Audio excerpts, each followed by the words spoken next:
American president അതാണല്ലോ വലിയ പുള്ളി എന്ന് പറയുന്നത്. എന്നെ വിളിക്കാനെ പറയാൻ സഭായം കഴിഞ്ഞേച്ച് വിളിക്കാൻ പറയും. സഭയ്ക്കകത്തൊന്നും പറയാനൊക്കത്തില്ല. മിക്ക വിദ്വാന്മാരും വരുന്ന മൊബൈലിൽ കളിക്കാനാ. ആരാധന നടക്കുമ്പോൾ ഇവൻ അവിടെ ഇരുന്ന് ഇതിനകത്ത് മാന്തുക, ദൈവം നിന്നെ മാന്തും. ഒരു തർക്കവുമില്ല. എടാ 2.5-3 മണിക്കൂർ ഇതൊന്ന് മാറ്റി വെച്ചേച്ച് നിനക്ക് ദൈവത്തെ ആരാധിക്കാൻ മേലെ. എനിക്ക് ഇവരോട് സന്തോഷം തോന്നി. വേണ്ടേ, ഒരു കുഞ്ഞുങ്ങൾ പോലും മൊബൈലിൽ കളിക്കുന്നില്ല. ചിലയിടത്തൊക്കെ വലിയ കൺവെൻഷൻ എന്നാൽ പാസ്റ്റർമാർ തന്നെ ഇരുന്ന് മൊബൈലിൽ തോണ്ടുകയും മാന്തുകയും, പാട്ടുകാരും ചിലര് അതിനകത്തിരുന്ന് ചാറ്റ് ചെയ്യുകയും. പിന്നെ ഞാൻ ഒരുത്തരോട് ചെന്ത് പാടാം, പാട്ട് നോക്കുക. അറിയാൻ മേലാത്തെങ്കിൽ പിന്നെ നീ എന്തിനാ ഇങ്ങോട്ട് വന്നത്? ഇത് ശുശ്രൂഷ നടക്കുമ്പോൾ ഇതിനകത്ത് അങ്ങ് പണിയാ.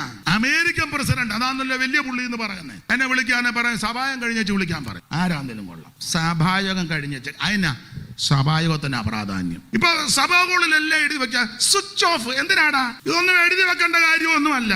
ഇത് സഭാകളിലൊന്നും എഴുതി വെക്കണ്ടെന്ന് സ്വിച്ച് ഓഫ് ചെയ്യാൻ. എടാ, സഭാഗോളിന്റെ ഗേറ്റ് കയറുമ്പോഴേ അറിയാം ഇത് കളിക്കാനല്ല ഇതിനകത്ത് വരുന്നത്.